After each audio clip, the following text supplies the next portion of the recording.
तो कहानी की शुरुआत में हमें शहर का दृश्य दिखाया जाता है। बसें चल रही होती हैं और हवा भी काफी अच्छी चल रही होती है। पूरा माहौल एकदम अच्छा और शांत होता है। उसके बाद हमें हमारा एमसी दिखाई देता है। वो जेब्रा क्रॉसिंग पर खड़ा होता है और मोबाइल में चैट पढ़ रहा होता है। उसकी माँ का मैसेज आया होता है। माँ, जूनहो का जन्मदिन है, इसलिए परिवार रात के खाने के लिए इकट्ठा हो रहा है। घर जल्दी आ जाना। हमारा एमसी मैसेज पढ़कर जवाब देता है। एमसी, माँ आज मुझे अपने दोस्तों से मिलना है। उसके जवाब में उसकी माँ कहती है, माँ क्या सच में? तो कम से कम घर आते समय कोई तोहफा तो ले आना। हमारा एमसी थोड़ा परेशान होकर कहता है, एमसी मैं क्यों लाऊं? ये सब बातें हो ही रही होती हैं कि तभी उसके दोस्तों के मैसेज आने लगते हैं। दोस्त, अरे सूहो, तुम कब आ रहे हो? सब लोग पहले से ही पीसी कैफे में है, बस तुम ही नहीं आए हो। हमारा एमसी थोड़ा झिझकते हुए जवाब देता है, एमसी सॉरी, आज तुम लोग खुद ही मजा करो। उसके बाद उसके दोस्त फिर मैसेज करते हैं, दोस्त रुको, तुम अचानक पीछे क्यों हट रहे हो? चलो भी, मैं तुम्हें रावण खिलाऊंगा। हमारा एमसी फिर भी मना कर देता है, एमसी सॉरी, कल मिलते हैं। और ये सब बातें हो ही रही होती है कि तभी अचानक उसकी टक्कर एक बंदे से हो जाती है। वो इंसान गुस्से से उसकी तरफ देखकर कहता है, बंदा देखकर चलो बेवकूफ। हमारा एमसी थोड़ा घबरा जाता है और सर के पीछे हाथ रखते हुए कहता रहे, एमसी माँ मुझे माफ करना। उसके बाद वो बंदा और हमारा एमसी दोनों अपने अपने रास्ते चलने लगते हैं। चलते हुए हमारा एमसी मन ही मन सोचता है, ढट तेरे की, वैसे ही मेरा दिन अच्छा नहीं जा रहा था, उस आदमी ने मुझे टक्कर क्यों मारा? इतने में हमारा एमसी अचानक रुकता है। ओ हाँ, मुझे गिफ्ट भी लेना था, हाय। फिर वो सोचने लगता है, तो फिर सोचते हैं जूनो को क्या पसंद था। हमारा एमसी ये सब सोच ही रहा होता है कि तभी कहीं से एक लड़की की आवाज आती है। वो कैसी आवाज थी? अचानक चारों तरफ शोर शराबा मच जाता है। एक लड़का घबराकर कहता है, क्या वो भूकंप था? और तभी वहां पर एक बिजली गिरती है। भो भागो! चारों तरफ चिल्लाने की आवाज आने लगती है।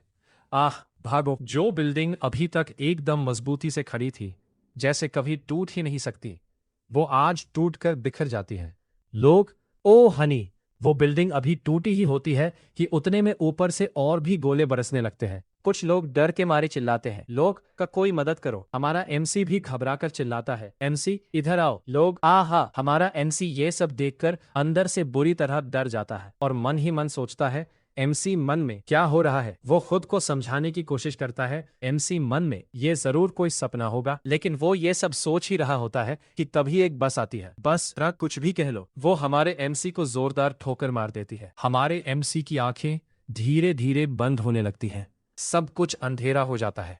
लेकिन तभी उसकी आंखें अचानक खुलती है। हमारा एमसी हैरानी से इधर उधर देखते हुए कहता है, एमसी मैं कहाँ हूँ? वो धीरे धीरे उठता है, फिर हैरानी से कहता है, एमसी कसम से अभी अभी एक ट्रक ने मुझे कुचल दिया था।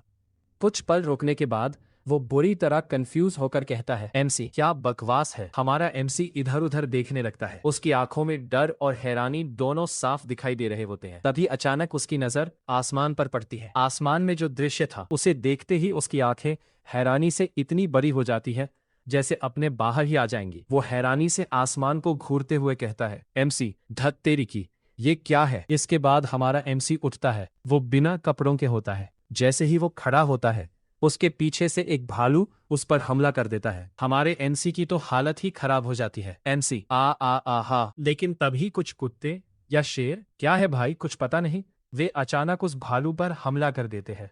उन जानवरों और भालू के बीच लड़ाई होने लगती है और आखिरकार वे उस भालू को खत्म कर देते हैं। हमारा एमसी बस वहीं खड़ा रह जाता है। वो अपनी आंखों के सामने हुआ सब कुछ देखकर बुरी तरह हैरान होता है। वो अभी ये सब सोच ही रहा होता है कि तभी उसके दिमाग में एक ख्याल आता है। एमसी मन में, वो डॉक्टर क्या कह रहा था? फिर उसे जैसे कोई बात याद आती है। एमसी मन में, जब तुम जागे तो तुम दो चांद वाले एक ग्रह पर थे जहां अजीब जानवरों से भरा जंगल था। फिर वो आगे सोचता है, एमसी मन में, और एक विशाल भालू और भेड़ियों का झुंड जो आपस में लड़ रहे थे अचानक तुम्हारी तरफ आ गए। उसका चेहरा और भी परेशान हो जाता है। एमसी मन में, तुम ऐसी जगह से जिंदा बैक कैसे आ पाए? हमारा एमसी ये सब अपने मन में सोच रहा होता है। वो सोचता है, एमसी मन में, भाई जब मैं वापस जाऊंगा तो डॉक्टर यही कहेंगे। लेकिन जैसे ही हमारा एमसी सोचना बंद करता है और अपने सामने देखता है, वो अभी भी वहीं पर था, उसी जगह, उसी अनजान दुनिया में। कुछ पल तक वो बस सामने देखता रहता है, फिर उसके मुंह से सिर्फ एक ही शब्द निकलता है, एमसी।